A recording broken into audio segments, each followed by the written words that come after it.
Welcome everyone to tonight's lecture as part of Our Climate Crisis lecture series put on by the Blue Hills Climate Action Coalition.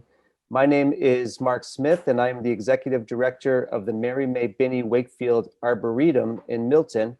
And we're one of many organizations of the area that are members of the Blue Hills Climate Action Coalition.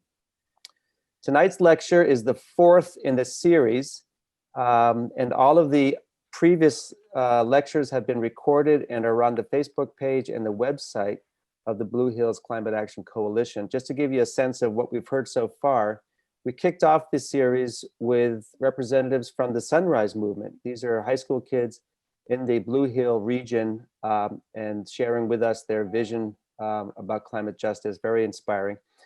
Then we had a UMass researcher, Rebecca Hurst, who runs the Sustainable Solutions Lab at UMass Boston, talk about the impacts of COVID and climate on marginalized communities.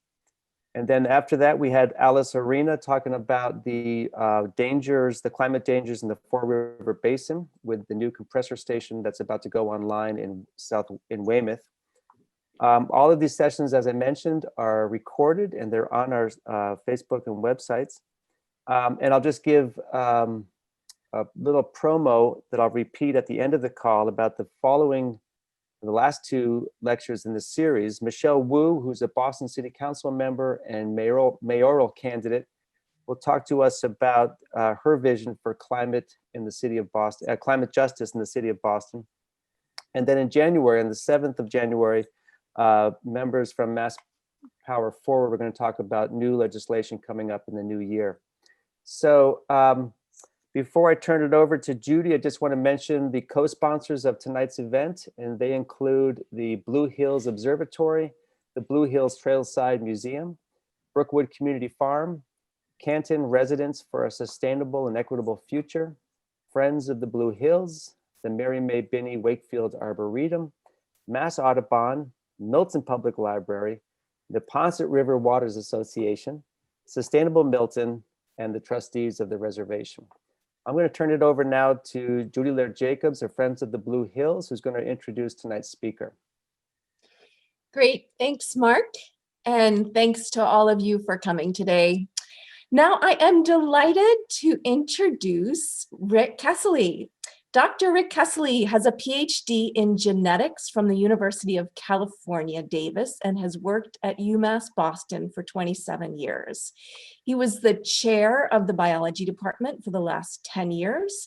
His research has been largely in plant population and molecular genetics, and his research projects have been in host pathogen interactions and in rapid evolutionary change in plants as they adapt to changing environments. He is also most notably on the board of the Friends of the Blue Hills. Rick? Thank you, Judy. I promised to try to do this in 30 minutes. So 15,000 years of history in 30 minutes is going to be tough, plus that little glimpse into the future, but I will do my best to stay on track. Before I start, I have one caveat, one plug. The caveat is that the only certainty in what I'm going to be telling you today is uncertainty. And for the past, we have lots of data from all different sources, and I will mention that. And so we have a pretty good idea of what the past looked like in terms of the environment. For the future, it's based on patterns and modeling. And it's only as good as the input data. And the input data is always improving. So predictions and possibilities are really pretty endless. And I'll try to have some optimistic views of things towards the end of this, but you'll see that the current path doesn't look great in terms of our biodiversity in the Blue Hills area. The plug is for science. My students often tell me that they act as though a book contains facts as science, and it is not. Science is dynamic and changes. And what particularly annoys me is when you hear people complaining about climate scientists, and I am not one, but they have a hard job, but they're changing their mind, they're changing the prediction. That's part of the process. Science involves collecting that data analyzing that data, making hypotheses, making predictions, reassessing. And so it's okay to change your mind. It's okay for these predictions to occur. It's not politics and it's not waffling. So anyways, there's my plug. Now I better get going.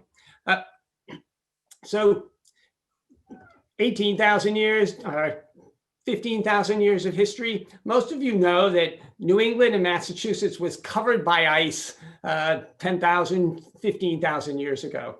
The ice glacier that came this direction conveniently ended just south of us, and shown in this picture here. And by 18,000 years, 15 to 18,000 years ago, it was its farthest southern extent that turns out to be, well, many of you probably think Nantucket, Martha's Vineyard, Block Island are really special places.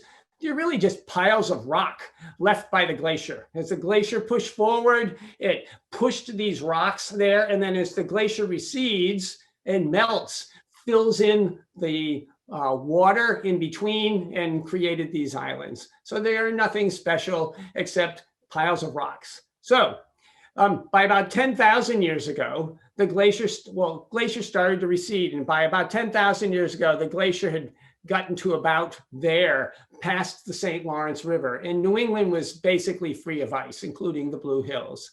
And immediately biology moves into the area. And I'm going to mostly be speaking about plants, of course, but I just did want to tell you that humans are very mobile creatures. And even 16,000 years ago, there are archaeological sites in Pennsylvania, and then 10,000 years ago in Massachusetts. And these people moved into these open new spaces as fast as the plants almost, maybe not quite as fast. So, and humans have impacted the area since that time. So first mention, our area is affected by some common geographic features, of course. Latitude, proximity to the ocean, altitude. All of these things help generate the biodiversity that we see in the Blue Hills.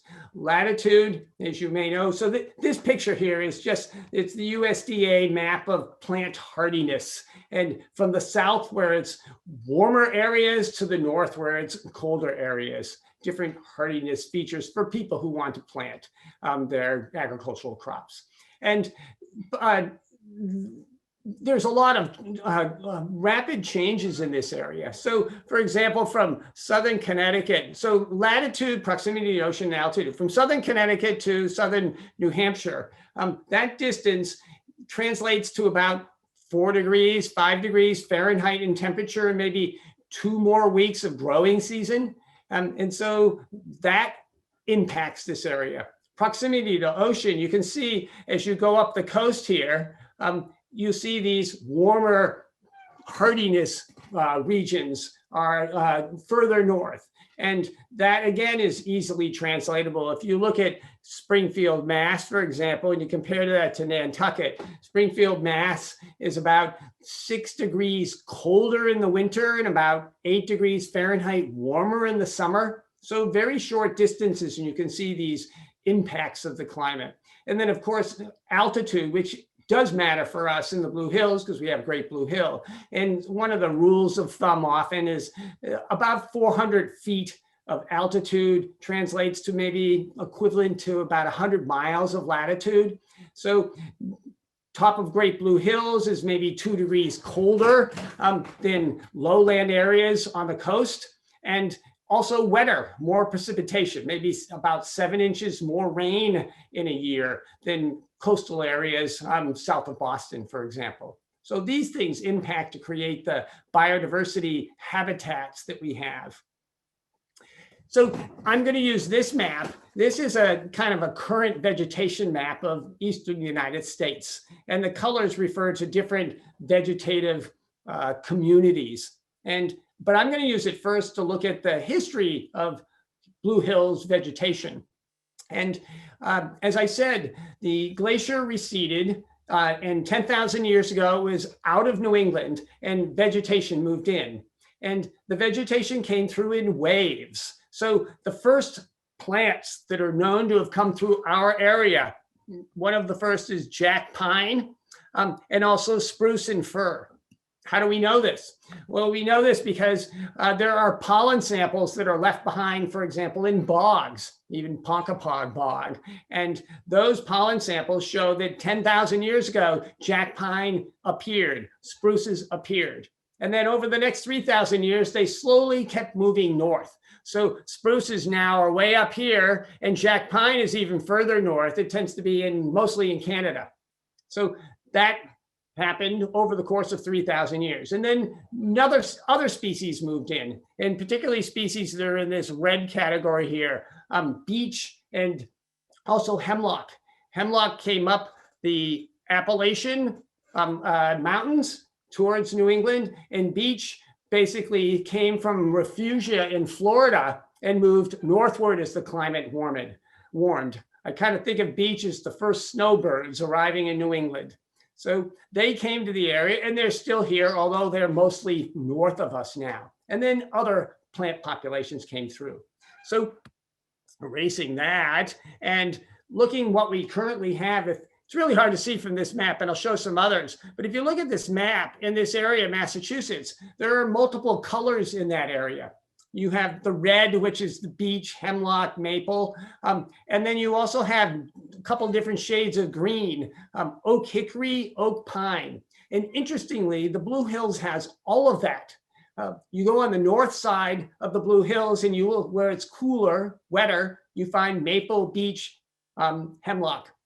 Go to the south sides, you see hickories and oaks. You go to the top of the mountains, or the hills, and you'll see oak and these pitch pines, various scrub oak species, sort of reminiscent of Cape Cod. That's sort of the lighter green. So we've got this, we've got this, and we've got this, all in the Blue Hills area. So it's a really interesting dynamic collection of different vegetative types.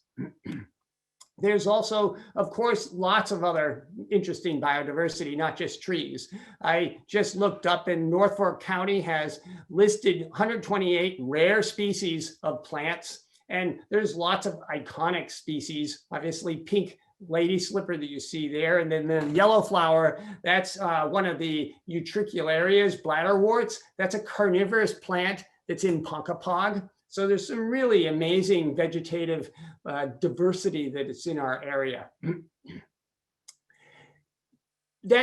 So this picture is sort of the current vegetative biomes that are sort of in our area, but it doesn't tell you really what has happened. And there's a lot of recent history in the Blue Hills, 400 years of that, particularly from when Europeans arrived. Europeans arrived, it was mostly a forested area, and we immediately converted the area to farmland and pasture. Massachusetts was largely by peak of 1850 deforested. About 75% of the forest was gone, and what was left were tiny little fragmented pieces. And there's very little old growth forest in Massachusetts. The closest old growth forest that we have is on Mount Wachusett.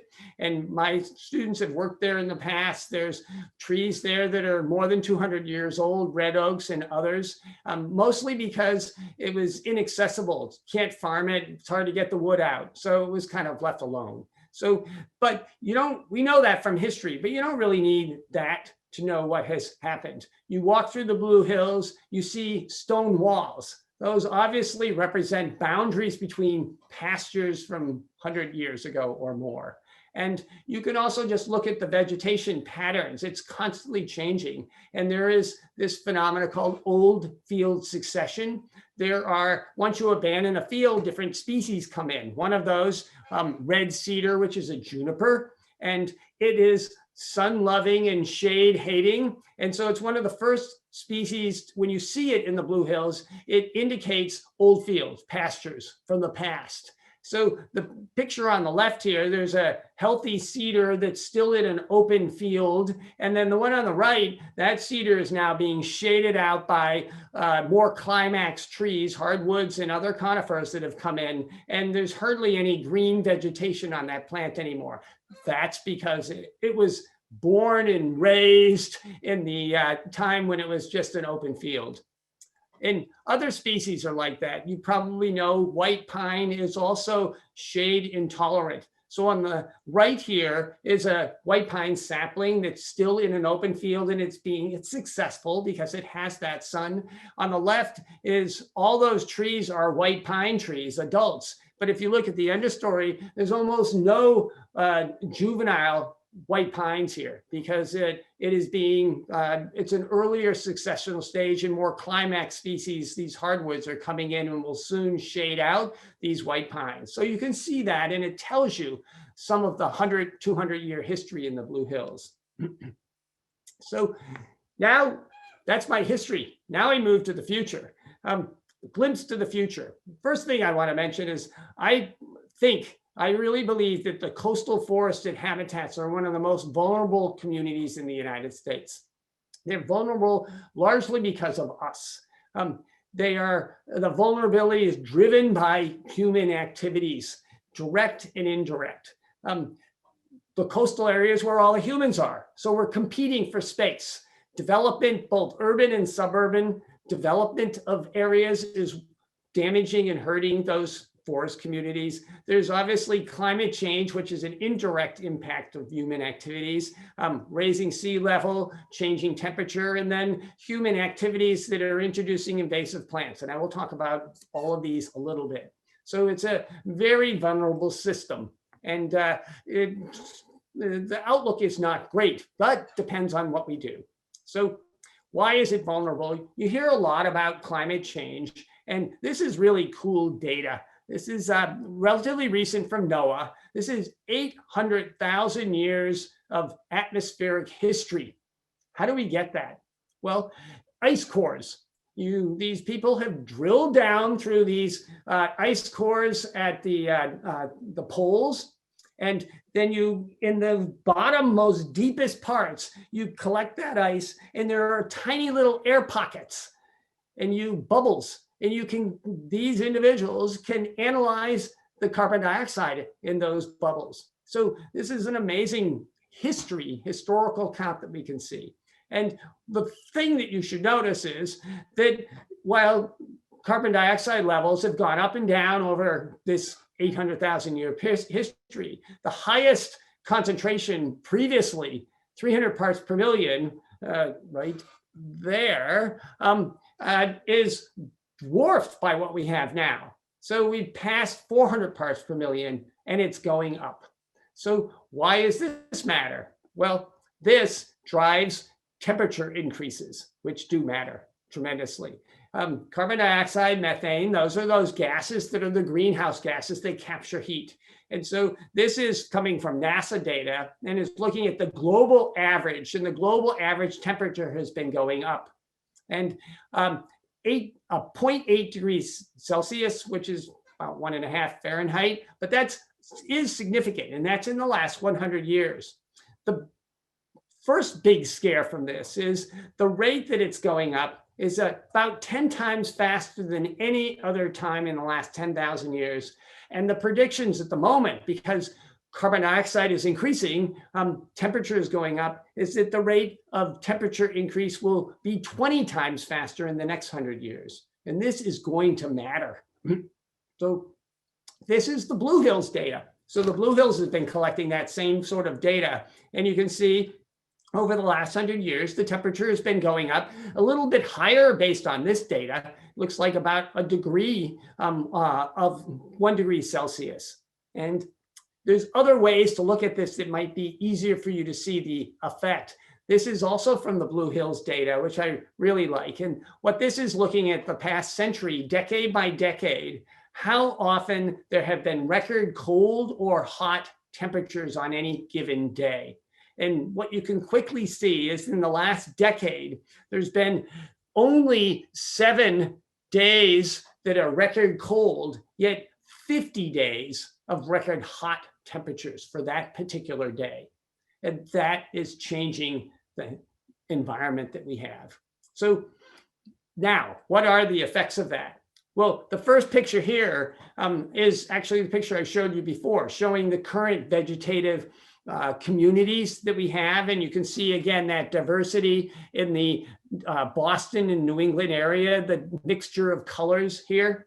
And the second picture is a projection, sort of mid-range projection based on likely warming patterns. And what you can see quickly is that these communities now will have changed. All the dark green, which is that oak hickory forests, have moved north. You hardly see, there is really no, on this particular model prediction, there is no more maple, hemlocks, beeches. They've all migrated out. Spruce, fir, migrated basically out of New England, if they can move that fast.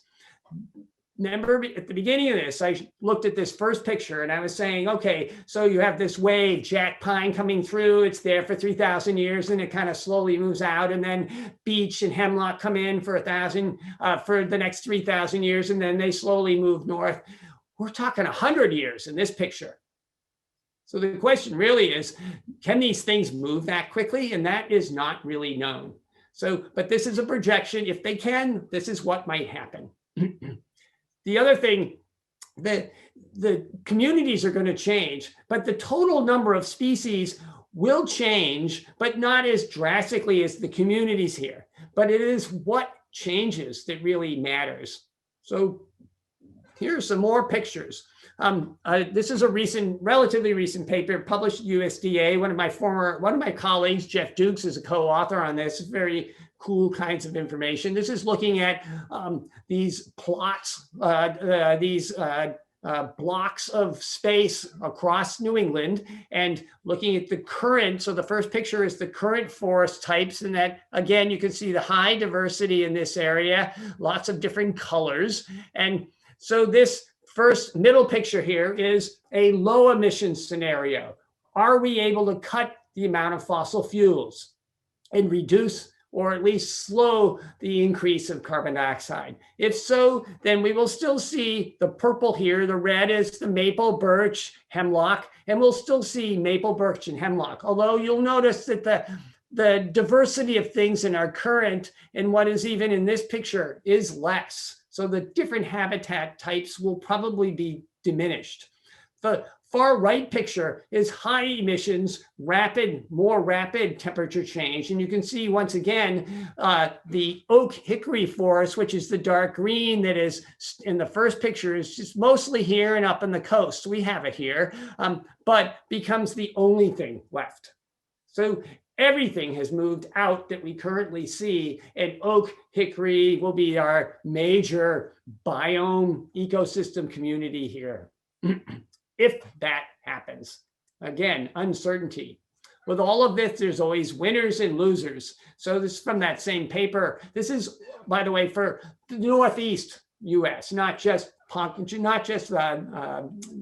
Blue Hills and not just even Massachusetts, but for the Northeast. And there are, again, winners and losers. And these are the native winners and losers. And you can see the real winners here will increase in abundance in biomass are these oak species, black oak, white oak, and others. They are going to be more frequent, be more biomass. But there are lots of losers. So these are some of the many losers here of species that are going to be probably decreasing a certain amount of their biomass because they're being pushed out and outcompeted by these winners. So there's always losers and winners of this, but at least there's a lot of different species here. But this is some of what is going to probably happen.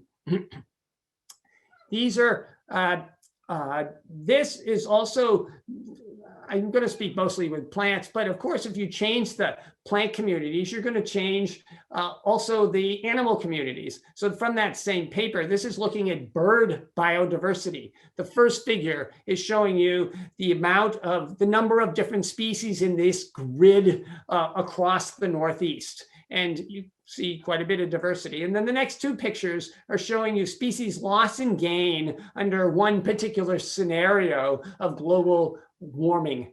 And you can see that there are some regions like here where you're going to have a tremendous amount of loss of species and not very much gain. And there are other regions like Maine is probably going to gain species because species are moving north and not lose as many.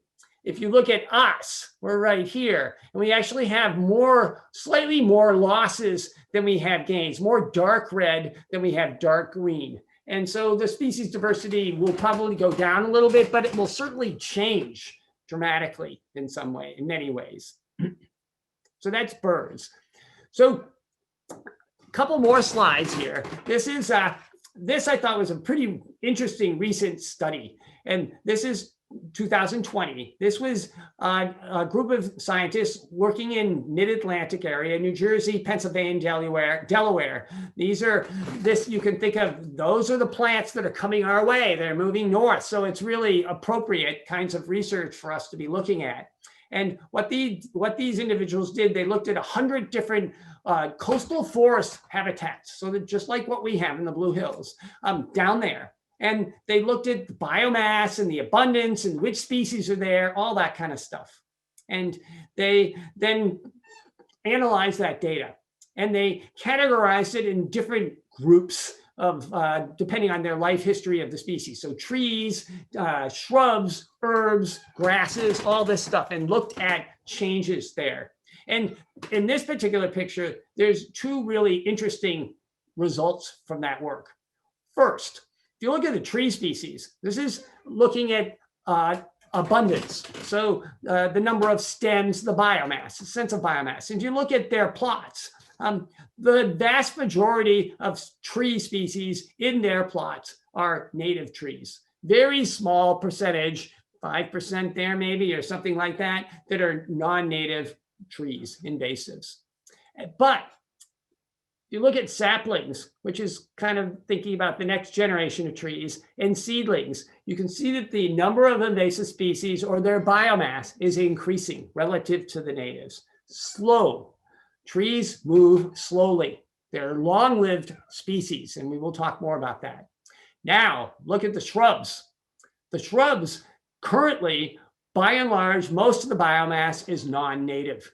So, and this is because these things can move more quickly, they adapt to the changing habitats, and this makes a big difference for us. So what does that mean for us? What happens here? Well, that means who's going to gain and who's going to lose. I mean, who loses? Well, I mentioned those 128 rare species. They're already rare. Some of them are at their edge of their ability to survive. This is one of the violets. This violet is in the Blue Hills. My lab has worked on this years ago. It is found only in the Blue Hills, very rare, and it'll probably be a loser. It's already sort of at its edge. And what are the winners? Well, I threw this one in. Here's a new member of our community. Many of you know this. This is Mile a Minute. Mile a Minute was first noticed in Massachusetts, as far as I know, in about 2006. And in Foul Meadow area of the Blue Hills, as well as a couple of sites south towards the Cape. And since that time, it has spread. And this picture is next to it's just at the end of my street, Capon Street, on the Neponset River. So in 14 years or so, it has moved from Foul Meadow to all the way to the dam in central and Lower Mills, basically. So it's moved pretty quickly. It's expanding its range. So that's the bad news. So this is one of those winners. The good news, if you look at this picture, a little bit of good news, there are lots of holes in the leaves. In 2010, the state, along with people from the Friends of the Blue Hills, including me, Judy Jacobs, and others, helped release these little critters. This is the Mile a Minute weevil, and remember had our little buttons, free the weevil, and it was released in the Foul Meadow area. And this, as I said, is a picture from the end of my street, and you can see that the weevil has followed the plant. So while Mile a Minute is expanding its range, the weevil's at least following it. I'm not sure if it's slowing it down all that much, but it's there. Anyways, these are some of the winners. This next picture, this is showing you the data from that study. So these are the tree species. In black are the natives, in red are the invasives. And as we just mentioned, the tree species haven't changed that much down there. They're slower to change. But the most, you can't read this picture, it's too dense, but down here, the most frequent tree species in terms of biomass and abundance was red maple. And about 10% of the biomass is from that species. And then the most abundant non-native here is tree of heaven. This is white mulberry, and then this is Norway maple. So they're there, but they don't make up a huge amount of biomass in the tree population yet, south of us. And again, it's coming our way. They're already here. This is the shrubs. So as I mentioned, the shrubs are largely non-natives now. And you can see here, the very most frequent one that they found is this Japanese honeysuckle. There's privet. Here's multiflora rose, which is this stuff over here. And then the next one down is Japanese knotweed, which is this on the far right here. This is a Japanese knotweed plant. This is one of my former students. We've worked on this species. I can tell you anything you want to know about Japanese knotweed. And so these are the species that are already taking over the understory south of us, and that's coming our way. These species are here. The other interesting result from that recent paper from south of us is in this figure, which I like. This is looking at the proportion of plots that had invasive species. If you look at all invasive species, the far side here, you see that pretty much every plot had some invasive species in it. But the real catcher in my mind was this one, invasive vines. The proportion of vines that are non-native is 80% of the plots had these non-native vines in it. And then these are some of those non-native vines, and you're probably very familiar with these. This is Oriental bittersweet, which is a major problem in the Blue Hills now. This is this thing, porcelain berry. It's also a problem, although it's not as frequent. Many of you may not have even seen this yet. I'm sure you've seen this. Here is the Japanese honeysuckle. This is English ivy, which is their other major pest that they have south of us in the Pennsylvania area. So these are all here already. Some of them, this one in particular, Oriental bittersweet, is a major pest already. The other thing I want to mention from this is, and I said that these areas are impacted by us. Well, this is an example. All of these pictures came from photographs I took off the internet from nurseries and garden shops.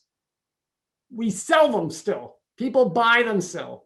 And since all the people are along the coast, they jump into our environment here. Please do not buy these things. Oriental bittersweet is a forbidden plant. You're not allowed to buy it. So are many of these for Massachusetts, yet people do. And if you look at what people actually sell from these nurseries, they claim it's native bittersweet. But if you look at it, most of the time it's substituted by Oriental bittersweet. So don't buy any of it. It's not the right stuff, most likely. Okay. The last thing that I want to mention. So the whole communities will change. The composition of those communities is changing with more invasives, less natives. And then the final thing, since we're in the middle of a pandemic, I'm mentioning pandemics of a plant kind. And you're aware of some of these. They are actually quite frequent in the plant world. A pandemic for humans means around the entire globe. But for a plant, it just means wiping out its entire known distribution. So American chestnut is one of those examples. American chestnut used to be the most majestic, maybe one of the most economically important plants in our area, and it was devastated. So in 1904, so the pathogen is this thing, which is a ascomycete fungus, and it's similar, it's related to yeast, and it was first discovered in North America in 1904. It was found in the New York Zoological Gardens, and it was apparently got there, carried by Japanese chestnut that was planted there. And within 50 years, it spread from that spot, probably arrived earlier than that, but pretty much 50 years from that spot to the entire population of chestnut in Eastern North America. And you can see the picture here sort of describing the years that these areas got infected by the blight. And today it went from these trees that you see to the left here, giant chestnut trees that were one of the most economically important trees in the forest, fantastic wood nuts, to scrawny understory shrubs that basically reproduce entirely vegetatively from old stumps. As long as those stumps survive, we'll continue to have chestnut. And it is throughout the Blue Hills, but it never is going to get like this, at least not in the near future. As soon as it gets to a certain size, cracks in the bark, the fungus gets in, attacks the phloem, kills the plant. So this is a pandemic that was devastating to us. Went from 4 billion trees in the area to basically nothing in 50 years. And then a current pandemic, you are all probably aware of the hemlock woolly adelgid. This is a true bug similar to aphids. I believe it was first seen in North America in around 1951 in Virginia, and again came from Asia. And from that place, it spread both north and south, infecting both our eastern hemlock as well as Carolina hemlocks, 2 different species. And this picture is showing you the current infested regions. Initially, people thought that it might not spread too far north because the adelgid is sensitive to cold, particularly extreme winter temperatures. But 2 things have happened. One, the extreme winter temperatures are less often. And 2, it appears that this little critter is evolving and becoming more cold tolerant. And so right now it has continues to infest. It will probably eventually cover the entire hemlock population distribution certainly in the US. There will probably maybe be some solid stands without this critter in Canada, but it's devastating for us. And there is efforts both with chestnut and with hemlock to, in the case of hemlock, there are biocontrols. There are these predatory insects that have been experimented with that might work. And in hemlock, there's a major breeding program. There's a whole American Hemlock Society that's trying to breed these things with Chinese hemlock, and they've gotten 3 generations of back crossing, making it mostly American hemlock, but carrying the resistance that happens to be in the Asian version. So maybe someday, but probably not our lifetime, we might get hemlock back. So these things are common and more common than you think.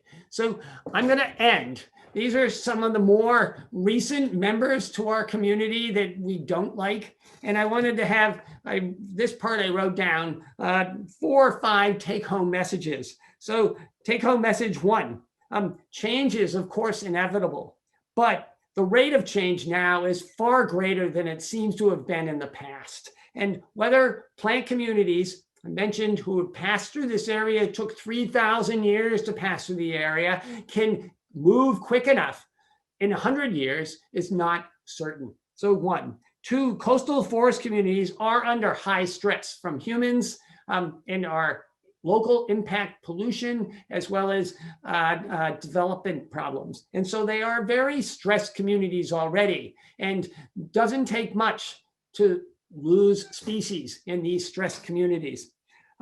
3, the habitats will experience gains and losses, but who gains, who loses? And by and large, the species that are gaining are ones that have short life cycle, large environmental flexibility, and can adapt quickly, have high dispersal. And unfortunately, those characteristics describe pathogens, pathogens and parasites and invasive species pretty well. So those are probably going to continue to increase. So my final statement is, on the positive side, optimistically, it depends on what we do. If we can slow down our transmission of gases, our use of fossil fuels, and the temperature doesn't rise quite as fast, then we will have reasonable biodiversity for quite a long time, maybe long enough that we can find other ways to stave off the problem. But if we don't, we're in trouble. So I'm going to end there. A little bit longer, but not too much. That was perfect. Thank you, Rick. That was awesome. And quick traveled through time to learn a whole lot. So I want to remind you that you can put your questions in the Q&A, and we will try and get to as many as we can. So the first question I have is, when you're thinking about managing forests now, what would you suggest? Would you suggest planting more oaks and pines because those are the ones that are going to be more resilient? Or would you suggest other plants maybe coming from the south? What are your thoughts? I'm not sure I give you the best answer there. I'm not a huge management guy. I'm more reactionary on that front. I mean, I think one of the most important things is to preserve what we have and protect what we have, which happen to be one of the mottos of the Friends of the Blue Hills, I think. But and I worry about habitat loss. I worry about adding some of these invasive species, so being more careful with the various species that are surrounding the area. And so I think about that. We, as you know, Judy has been very involved in trying to keep some of these invasive species down. And certainly when a new invasive species gets here, and we attempted this with mile a minute, jumped on it quickly, but I still think we lost. It's hard. And so, the management aspects are difficult. Keeping as much of the habitat intact as possible is, I think, the best strategy that we have. Great. So Richard asks, could you comment on chestnut distribution prior to the arrival of the blight? I think you did. I think that he put that in at the very beginning. So Richard, you could comment again if he hasn't fully covered that. Margaret, did you want to add something? So if we're talking about American chestnut, I may have answered that. The American chestnut is throughout the Blue Hills. I have seen it. I have seen in my 25 years wandering through the Blue Hills, I actually seen one fruit, but it's not very often. And the plants don't get much bigger than maybe that big around, and then they die. And they can resprout. And so they are quite prevalent. It's always wonderful to see them. There are lots of strategies. As I said, there's this American Chestnut Association. I'm not quite with the name, but they are funding lots of research on breeding and also some new kind of biotechy ideas about ways of damaging, hurting the pathogen, the fungal pathogen, the yeast-like thing. And so there's some virus strategies that might attack the yeast, which, who knows? Great. Margaret asked, which colored section this does white pine belong to? That was on one of your charts. I don't know if you know which one she's talking about. What was the question? Say it one more time, sorry. Which colored section does white pine belong to? White pine wasn't put in there. I don't think, back in here. White pine is sort of back one more. White pine tends to be, it's not a climax species, obviously. And so what we're looking at here mostly in these pictures are more of the climax communities that we see in a particular area. And white pine is more of a successional species, mostly. And so it does jump into all sorts of gaps, particularly when we've sort of deforested the area. It was very, very plentiful, but it's not there are other kinds of pine species, like here I'm mentioning oak pine, and here I'm talking mostly about pitch pine, and kind of like Cape Cod. So scrub oaks, bare oaks, chestnut oaks, others, and pitch pine, which are the top of our Blue Hills and also on the Cape. That's the pine that we're talking about there. And it is kind of the climax community for that particular habitat. Right. Elizabeth says, I've heard a lot about invasive species from Asia here in North America, but are there invasive species from here in Asia? Oh yeah, we whack them. I don't know Asia as well. My former student, Jen Foreman, who happens to be a state entomologist now, and one of her dissertation projects was to look at the invasion. Everybody was paying attention to European invasion of North America with their species. And that is very strong because the Europeans came here. And as you may know, the British wanted to bring everything that was in Shakespeare to North America and Australia, including all the bad things, starlings and whatever. And so the flow has been more to North America, but there are plenty of North American species that are considered invasive in Europe, and I'm sure Asia as well. I don't know Asia as well, but it does go both ways. The globalization of the planet is one of the biggest problems in that it does create homogenization of the habitat. Certain species are really, really widespread and displace other species that had very localized and functional habitats, but they've been lost. So it does go both ways. Unfortunately. Peter says, do you think we'll be invaded by kudzu vines in the not too distant future? Sure thing. Kudzu is, I think it has been recorded in Massachusetts, but it is obviously huge south of us. And I have no doubt that it will be here. So, unfortunately. Something not to look forward to. Paul asked, other than invasives, what specific signs of climate change can we observe already as we hike in the Blue Hills? Help us see it through your eyes. Oh, good question. Well, it's the new species here are the easiest thing to see because they move quickly. In this picture, you're looking at these whole community shifts, and those are happening. And we are losing those things, but it's a lot slower. I mean, you can see all these successional changes. So it gives you a sense that the environment is very dynamic. You know, old fields are being colonized by first generation type successional trees and then climax trees. So you can easily see those things that are over the course of the last 100, 200 years. But to look at how these changes and the whole community is leaving, it's a little harder to see on the short scale. I'm not helping, I'm sure.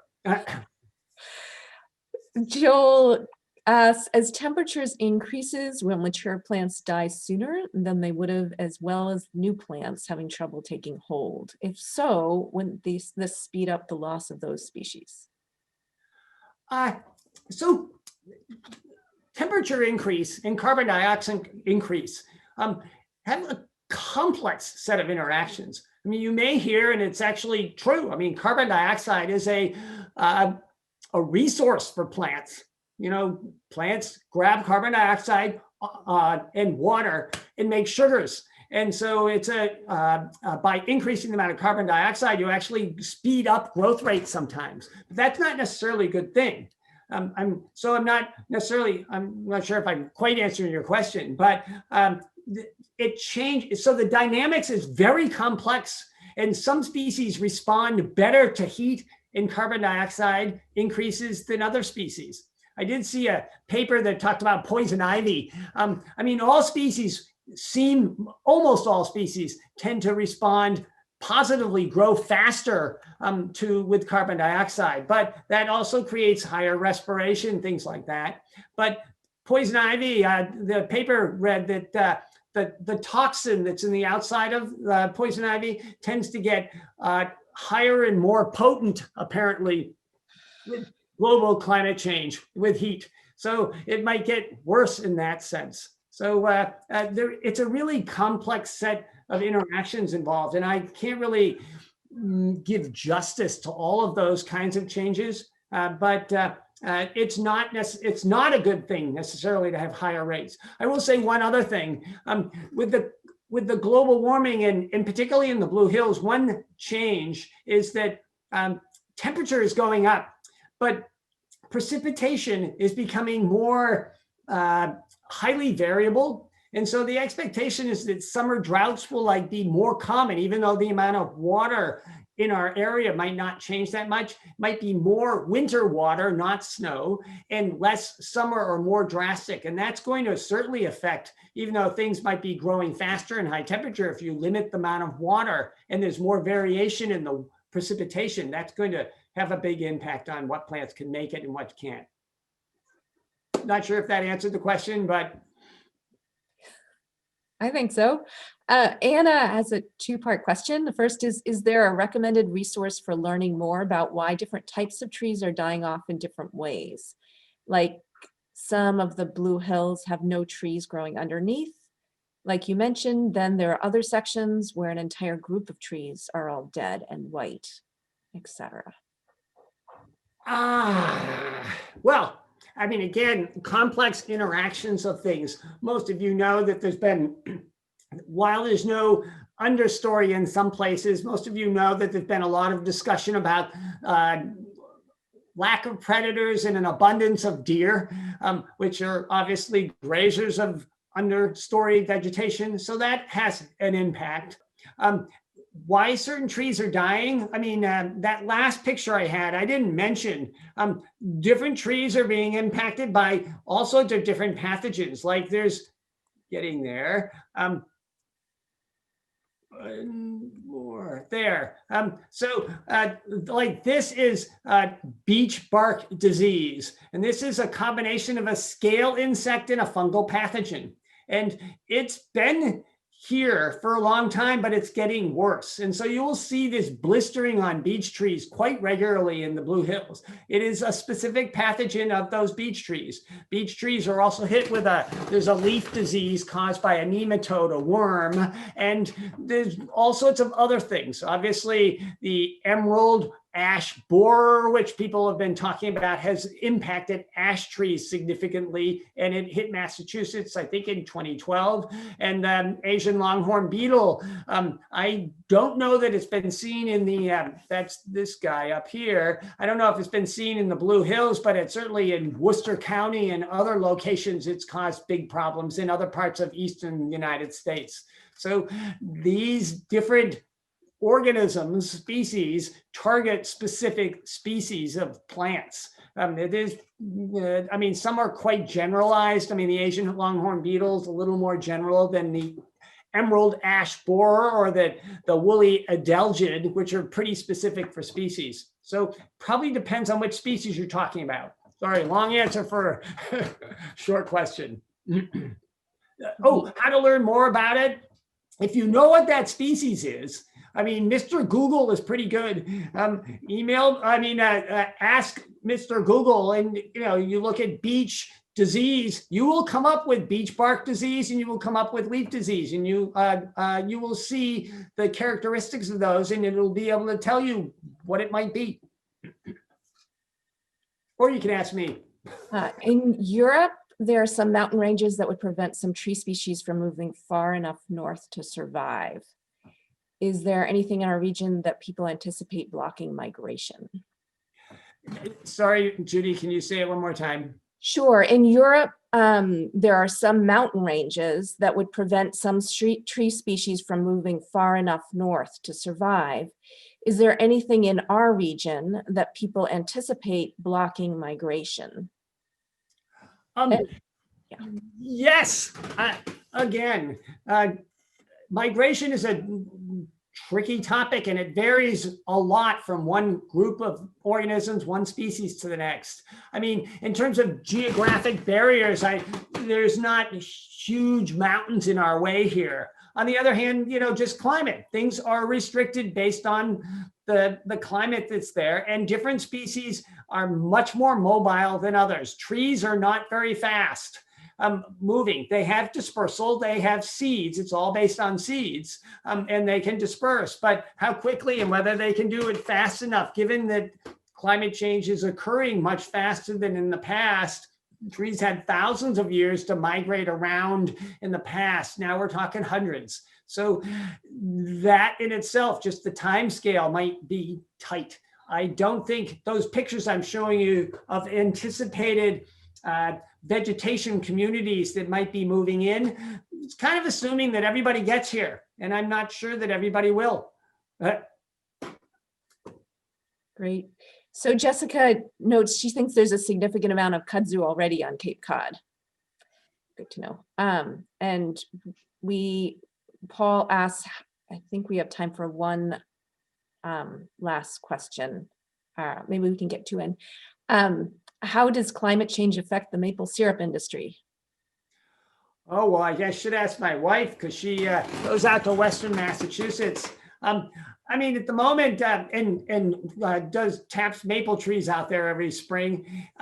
It has changed the timeline. So as you know, there's a lot of data about phenology, which is when plants flower, when they change various strategies, and the timing of the flow. So as you know, basically, I forget exactly, my wife will know better, but I think it's cold nights, warm days starts the flow of the sugars that are being stored throughout the plant up to the leaves or up to the buds, so that they will have the energy to produce leaves so that they can grow. And that's what we tap into. And that timing is changing. And in some cases, it's shortening. And so it's definitely going to impact the maple sugar. And as you saw from those pictures, maple, which was the red color in those vegetation diagrams I'm showing, maple will be gone from Massachusetts possibly in 100 years. I mean, who knows? It depends on if we can slow the use of fossil fuels and the increase in the global temperature. So it absolutely will affect the maple industry in Massachusetts. It may pretty soon be Canadian maple syrup only and no Vermont maple syrup. I would hate that, but. Okay, we're at the end, but we have one last question. Do you have a favorite plant ID app? A favorite plant ID app, like iNaturalist or something. I don't have any plant ID app. Brain for the rest of us. I'm pretty good. I'm a reasonably good botanist.